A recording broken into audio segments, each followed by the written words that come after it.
Hey, yo, jumping on today. Just finished a very interesting interaction.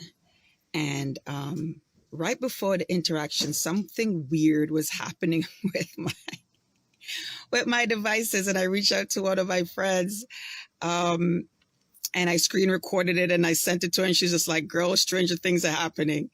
My podcast is for mothers and women who are leaving toxic environments, narcissistic relationships, and traumatic experiences. I'm on my way to hand out some door-to-door flyers called Old School Marketing and interacting with people face-to-face as I give the flyer. If they're home, they're not. It's always good to do it on a Sunday. Most people chillaxing at that time. Saturdays are most times when people are out and about busy doing the chores, right? So I said, this is plan B because plan A didn't plan out. And when you guys look back at this video, because I'm going to document, let me tell you, the videos, okay, there's a multi-purpose for my videos. One of my videos is because I made an intention to go live every day on my YouTube, Lord Jesus, Instagram, and then send it over to Facebook, LinkedIn, and all that. I am coming from a narcissistic marriage. The horns came out after the fact, and I've talked about it on my page, on the podcast, on my YouTube channel. There's a little like 1 minute, 2 minute overview of myself and the other guests that has graced the stage. And I'm endeavoring that every time a guest comes that they do, and a 2 minute, 1 minute plug of who they are and what's going on. So the horns start coming out. And as a result of the narcissist knowing that it cannot come to me, it has to go through my children, narcissists are finding your weak spots. So it turned all of the attention on hurting the children to hurt me, because that's how the relationship was always known, that my heart is with my children. And the narcissist always said that, like, I know you don't really love me. You love me because I make the children happy. And once the children are happy, you're happy. So it's something that the energies try to find out what your weak spots are, even in the strong moments, because they have plans for you. And when they can't get you one way, to go to your weak point. Look, be careful with the enemy. Be careful with the enemy. The enemy, listen to me. So let me tell you something. So yes, my presentation, I flip it up many times, right? Because I'm going to go face to face with people. When you see me with my hat and I'm out there just sweating, doing my 7 to 10 Ks, I ain't got nobody to be pretty for except me and nature. And nature knows me natural, right? I'm still natural, but you gotta, posh yourself up when you go knocking on doors, right? And you're introducing yourself, right? So, narcissist knows when, how to probe, because they have intentions. And it's multifaceted, because sometimes I have seen and I have coached where they go in with good intentions to really say, this time I'm going to change, And they realize the work is so hard, it's easier for them to return back, right? To go back to who they were. And then now they require you to now accept who they were, which is not what they showed you, right? Okay. So when you're co-parent with a narcissist, and I reached out, there's a psychotherapist on Instagram. There's many on Instagram. There's many all over, right? But there's a couple that my energy has resonated with that I've reached out. And yes, I'm supposed to send you an email. You did tell me to. And I am going to send you an email. When you're co-parent with a narcissist, and I'm in it, I'm living it. Listen, I've battled and conquered so much. And when you're co-parenting with a narcissist, they find ways, because this is their in, they find ways to never have the issue about them and how it is showing up. And this is why part of the services of Hope Wellness Info that I'm partnering with is to give resources, especially to those parents, because your children need resources. That's why you see I did the full body scan with my 12-year-old and also a biofeed with him, figuring out where his traumas are, he's going through detoxing. As I said, self-care is not for you moms alone. When you're going through your detoxing and all of your higher elevation, and your children need it too. Trust me. So the resources that I have is to also assist your children. And there's children who are in the middle and they're caught in the laser bullet firing squad. And you have to know how to get in and get out, make your point, and do your best to protect your child. Okay? So when you hear a lot of these videos, and we see a lot of viral videos of moms this and moms that, and right? When you are co-parenting, that's all I'm going to say right now. Because trust me, I'm writing a book, and also I'm mindful of the things I'm going to jump out and say as a result of the narcissist is on my page.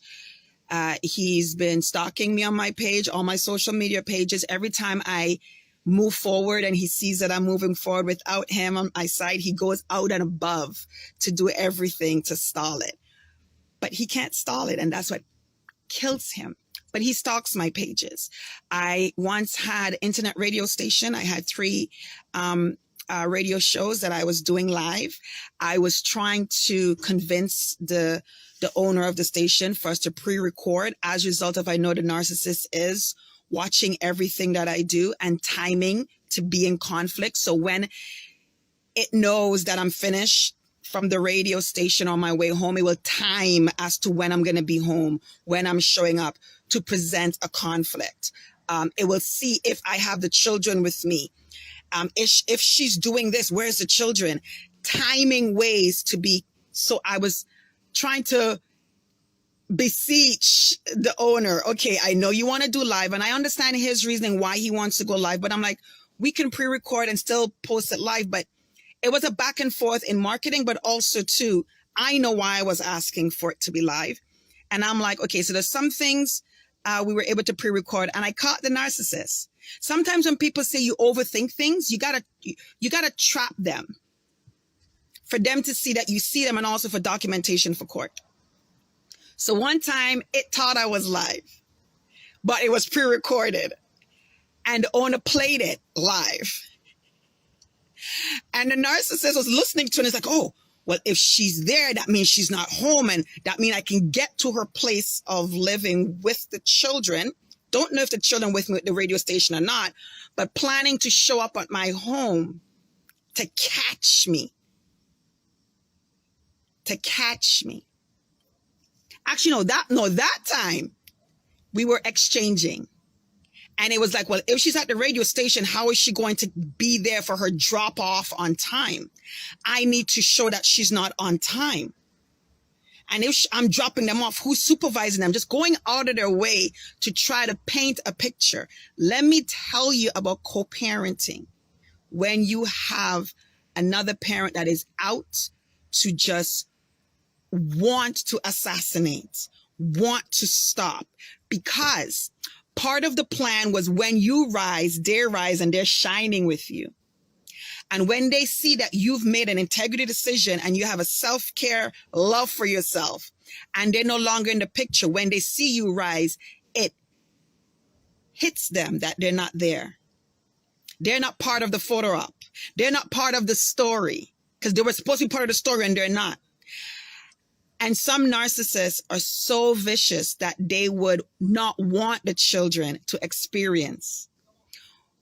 Which parent would not want the children to experience positive? No matter if the relationship ends, you should not want your children to feel that. Narcissist wants the children to also feel the hurt. Hurt people, and it doesn't care where it's throwing the hurt. So if it sees the children thriving, the children happy, you're happy, and it's all happening and they're not in the picture, so it's out of the way for nobody. It's like, if I ain't happy, ain't nobody happy. You can't make, let me tell you, the things that has been done. So this incident, it showed up to drop off the children thinking I wasn't there and ready to record that it's there to drop off the children and I'm not there. And, you know, I'm unreliable and right. But I'm already home because it was being recorded. It was playing as if it was live, it was already pre-recorded. Because I've already seen patterns and I'm like, I think it's stalking me. I think it's on my pages. So now the conversation would be like, I can't promote on my pages. Because you see, it sends a message to you. All you mothers out there, when you think you're crazy, you're not. When you tell people stories, this is what I said, I am here for you. I believe every story. Because people just like, oh no, you're overthinking. No, because they've never been around that type of energy that goes out of its way. So they're just like, no. So I was seeing things. I'm like, is it stalking me? Is it on my, because why is it always showing up? Why I think? So I'm like, okay, let me give it the benefit of the doubt. And it say, man, you set it up well. And I sent the owner played my show as if I was doing it live, but I was already home. We pre-recorded it. I was already home. So when it was drop off and when the show signed off and I did my sign off, which is stay in action, faith and possibility, walk in and protect your light, your purpose will find you. Say what you mean and live what you mean, what you say. Lady-o, I'm out. Right? Now, I should be timing myself to get back home, but I was already home. So now it pops up, oh, I'm here to drop off the children. I'm like, no worries. I'm already home. Drop them off. What do you mean? And I'm like, yeah, I'm here. No, you're not. No, you're not. And I'm like, so I'm texting back. How do you know that I'm not here? Well, let me see you. Mind you, we've been doing this for years now. Our divorce was official in 2012. The separation was in 2011. 2011 was when all hell started to come at me with him and his indiscretions. So the divorce, this was since 2012. I divorced it. When I say it, meaning the energy. It said it wasn't going to divorce me. It told me and the pastors. The pastors were asking me so much to stay. Women, I know your story. When people have been asking, especially in Christendom, to stay, pray and fast, hold on. Literally encouraging toxic behavior under this guise of being a Christian woman. Listen, no. So I've had pastors reached out and beseeched me on the phone for 45 minutes, begging me, giving second chances, and we'll help you. And I'm like, you guys are not living what I'm living. This ain't it.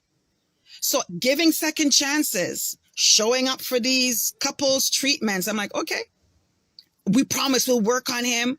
We'll tell her to back off because she's in the church and she shouldn't be doing that because she should know better. Let me tell you. I'm like, all right. When I realized that it was all for show to cover the other person's shame, to make it look like, okay, let me look like I'm attempting. And then myself, the pastor, and everybody else realized they're playing. We're like, no, we're done. And he told the pastor, I'm not divorcing her. If she wants a divorce, she has to get it. Again, tying you. And then the other one said, I'm not leaving the husband. He's a good man. I'm staying as long as possible. So when a narcissist finds a codependent person, because I'm throwing this video is hidden codependency, trauma. Let me tell you, when they find a codependent person, that is what they look for. Trauma wounds attract trauma wounds. When they're looking for codependency, they go out there looking for someone that's also traumatic so that you guys, they're licking each other's wounds. They're the source of each other because they're both in trauma. So they go out there looking for someone that's traumatic, looking for someone that's desperate, looking for someone that don't have access to their self-esteem and will take whatever. So when he found that, and that said, yeah, I'll stay with him and I don't care. He was just like, oh. So now it's like, well, what you gonna do? And the pastors, everybody's looking at me like, yeah, girl, what you gonna do now? Like, we told you to stay. We told you to give us a chance with them, but the level of toxicity from both of them, Can't tell you what to do, but we're trying to tell you what to do. Like, I don't know. And I'm like, you don't got to tell me. I already made the decision before y'all tell me. All y'all told me, stay, pray, fast. I already know what I was going to do. And the fact that he has that source that's feeding and pumping, I'll divorce it. I walk myself into it. I'll walk myself out. So when I filed, that's another hit on a narcissist. How dare you? Because it's used to women fighting. Again, women. Let me tell you, women that like to fight over men. Stop it. Especially in our community. Especially when they're showing you all the statistics. Men now are in a position of, oh, they're like hot commodities. They no longer feel the need to rise and work on themselves because, hey, I'm scarce, you know. So they feel this sense of, I don't need, listen, this says there's 1 in 5. They're either dead in the cemetery, in prison, or they're going to some transgender. Like, we're losing our men in our community with so many different reasons. So they know when you're a single mother, the single mother thing isn't sometimes by choice. Well, they say it's by choice because you have some people, I've been on some platforms and been in some groups in my community that's pushing this polygamy stuff. And it's like, to me, this is my feedback based on the groups, people telling me check out and all that. And I'm like, why am I checking it out? Keep an open mind, especially when you're going through this whole self-discovery of your people and culture and all that. And I'm like, that's not for me. I'm sorry. I don't like to even share my food, much less my man. When you see I sit down with a nice plate of food after I done dish out for everybody, my children know not to ask me. Listen, I look at them like why? like I share everything with y'all. My God, I shed my body for 10 months, multiplied by 4, going through in a wheelchair for 3 out of the 4 pregnancies. I had incompetent wombs. I had ectopic pregnancy. Let me tell you, I've had all to give these men children that they're wanting. I have gone through so much near-death things to be for other people. Mothers, I hear you. I get you. So when I'm in these spaces that is now celebrating our community having less men, and now the men feel like they're now a hot commodity, so you just got to settle for whatever. I was like, hell to the no, who told you that? Listen, go back to the Genesis that says I'm wonderfully and beautifully made, when it says let's make man, meaning human, in our image. You know what image I'm in? The mirror image that I am? I don't settle. I'm sorry. If I have to continue this journey and I have no quote unquote man next to me, I am full. I am so content. Listen, there's no better love when you know that you didn't settle. I love me so much that my love for me is so enough. And I'm not like, I've gone through the process. Like, listen, if I settling, I am not in love with myself when I settle. The highest form of feminine love is love for self. This statement of making us believe, mothers, women, in these toxic relationships where you know you've dumbed down, you settled. Deep down, you know this is not your best. You desire to have one, not sharing. When we have Caribbean cultures that's embracing one man with 5, 10 baby mothers. And there's awards. Let me tell you, I have been in dance hall. Listen, I have dated club owners. I have been around promoters. I have been in so many facets of this human experience. I have witnessed dance hall awards. Dance hall is a type of dancing for those that are outside the Caribbean culture. Awards giving away for the man with the most baby mothers.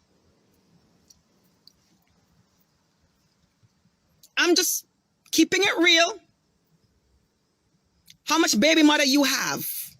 And there's an award ceremony for the man with the most baby mothers.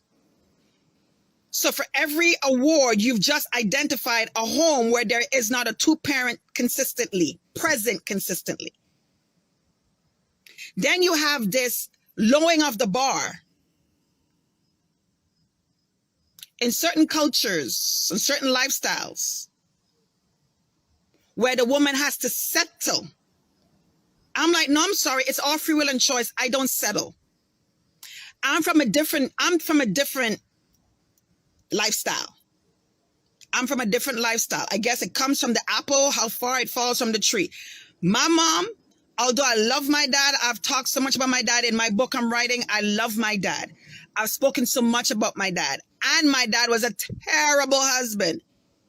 They were not made for each other. From since a young age, I was always saying to my mom, why are you're not happy? But she's doing it because she's a Christian woman and she needs to stay with the story that she's only had one man. One man has taken her virginity. One man. Although that man is not loving her the way she deserves to be, and he's out there, she needs to hold on to that story. And my mom was miserable. So when people in Christendom are promoting toxicness and not going to the root cause, when you have children that's around this religion, but you see your parents unhappy, I'm talking miserable, crying. I have witnessed domestic abuse. I have witnessed psychological. I've seen it. And I'm like, I'm sorry. I'm not signing up for that. But it's all under this guise of, at least I only had one man. At least my virginity is from one man. I did the Christian way. Now that man is I love my father. Me and my dad already had this conversation. So this ain't nothing new. Tell it as it is. Now that man goes and rinse and repeat because he's never been held accountable to be that mirror image of what husband and wife is supposed to be. Yes, we have different versions. Yes, we have different versions of one man. Back in the Old Testament, have so many. If you walk into a relationship and that is not what the woman agreed to, you can't flip the agreement midstream after. It's like a contract. When you're in a business contract and you've made an agreement, you cannot change the terms of agreement. You can't. You have to go back to the contract. You have to discuss the terms of agreement. And if the other person says no, then it's now done. It's voided. You either stay in the original agreement or it's done. You cannot unilaterally change agreements and now have the other person be tied to the agreement because they signed. No, I signed that agreement, not this one. This is what Christianity do. I heard a lot of controversy about Beyonce church girl. It's going to tie all in. Don't worry. My life is going to come right back. And there's a difference between a church girl and a woman who is a mirror image of the Most High. There's a difference. So everybody coming after Beyonce for church girl, that is a church girl. I haven't heard the lit. I have not downloaded to heard it because even I saw a reel. Don't listen to Cardi B, but I heard I saw a reel about Cardi B getting an award and she gave the big ups to everybody who downloaded it to criticize. She goes, you still downloaded it. I still got paid. And she was mocking because when you download to criticize, you're still benefiting them. So I did not download. I don't download. I just hear what everybody's saying and I put my two and two together. So obviously this church girl lyric it's defaming. Everybody's upset. But based on whatever she said, I heard one person feedback like she's correct. That is a church girl. That's not a woman of integrity who is a mirror image of her creator. What she said, whatever she said, that is a church girl. So you cannot change the terms of agreement when you come in and you meet a woman of integrity who is desired to live a life as a mirror image to the ethicalness and the agreement of what it is to be that Proverbs woman.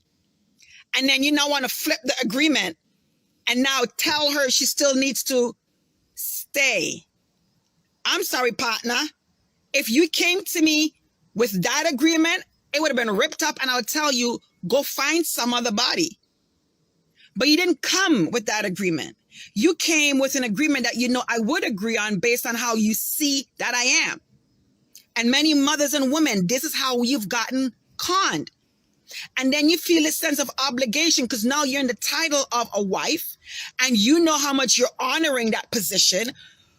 But the position that you're honoring and the capacity that you're honoring it in is no longer that. You are free to walk. You've changed the terms of agreement, partner. I am going to be that Proverbs woman in a Proverbs relationship, but you don't bring a cantankerousness into this, change it up midstream, and then expect me to still comply and perform as no sorry.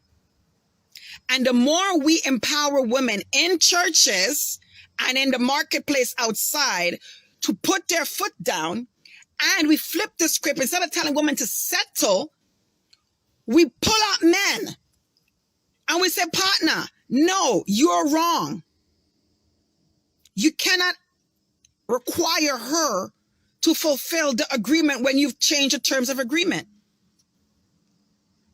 So mothers, women, know that you have the release. Do not have anybody, including religious ideologies that have been misapplied, keep you in bondage.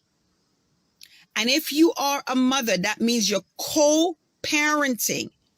Know that the longer you stay in this saying it's for the children, like my mom who stayed because it's for the children, and the image that she's wanting to, I'm like, I don't know what image you showed, but you just showed a very confusing, toxic, dysfunctional image. Because I have to now go and create the image that it's supposed to be because I didn't see it. That's what happens when you stay in toxic relationships and environments, traumatic experiences, narcissistic relationships, and you're saying you're staying for the child, for the children. You're doing a whole heap of other damage. Many are saying because of finances. And that's when I go into a lot of these groups that people are telling me, and I'm like, no, I'm good. I don't send me no more groups into that. The financial. No, let's equip women. So people now, this is where people come after women like me that are empowering women to get their own bag, have their own money. Because many are staying because of finances. Finances is also classified under domestic abuse here in Canada, when a man is the one holding the money bag or using money as a way of controlling. It's abuse. So when you have a woman that is strong, this is now where narcissists are challenged because they know that you don't need them. You don't depend on them. It's truly a partnership. It's not a servant king. When they talk about queen and king, but it's not serving. We serve each other in the portfolio that we have. I serve you and you serve me, and together we're serving the family. But too often it's in a very condescending way. So when the woman has her own money, she's independent. The man has to stand at her side. You go back to Genesis. The woman didn't come from the man's back. The woman didn't come from the man's ass. The woman didn't come from the man's foot. Come on now. Came from the man's side. So this thing of the woman behind and under and the footstool and all this nonsense, we've gotten it twisted. So when you have to co-parent, you have to co-parent when you co-parent narcissism, narcissistic behaviors, narcissistic actions. A lot of people's like, oh, you can't call a person narcissist because they haven't been diagnosed. Listen, I don't need an alcoholic to be diagnosed for me to know you're an alcoholic. I don't need you to be diagnosed as having a drug addiction for me to know that you are a drug addict. So again, that's why it's so hard to prove in court, because there's no diagnosis. Listen, I don't need for you to be diagnosed as a physical abuser. You're getting hit left, right, and center. I don't need a clinical diagnosis. And I'm throwing all of those out there because there's many things we don't need a clinical diagnosis for. We give too much You see the actions, you're experiencing it. Listen, cross all the T's, dot all the I's, walk like a duck, talk like a duck, look like a duck, smell like a duck, is a duck. Unless it's camouflaging something else. I don't know. Because wolves in sheep clothing, many sheep that is saying bear and looking like a sheep is a wolf. So, touche. Just saying. When you're in relationships and it's showing you all the narcissistic traits and the textbook, you don't need a clinical diagnosis. Now you just need to figure out, how do I adjust to that?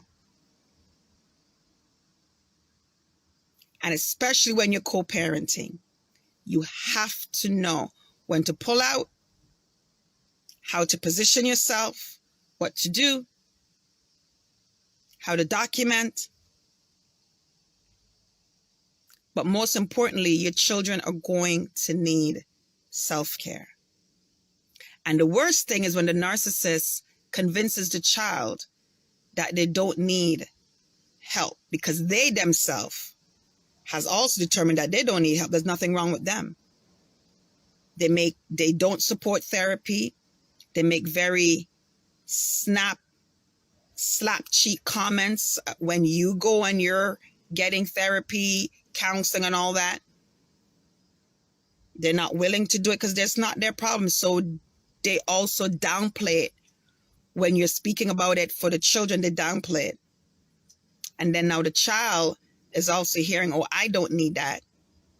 So be careful and be aware. Narcissism wants to breathe another version of narcissism, okay?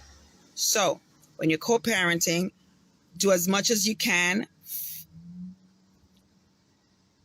Get all the resources that you're able to assist a child in. But know that it always comes to an end. Trust and believe there is an end. There is a light at the tunnel. So that's why I'm partnering up with a lot of resources with Hope Wellness Info. We've dedicated the services to helping mothers and women that are coming out, that are leaving. We're not here to convince you. When you've already convinced yourself and you're ready to go, we are here to assist and help mothers and women who are leaving toxic environments, narcissistic relationships, and traumatic experiences. Because you need a new village. If you do not have the support system and the village and the people that are aware of these things, and they're not making you think it's all in your head, or they're not pacifying it, or they're not wanting you just to blow it off, like, you need to be surrounded with a new village that get it, know it, and they've either walked through it, or they're expert in it, or they've dealt with it. That is what you need. That's the resources you need. All right? That's the resources you need. So I'm signing off.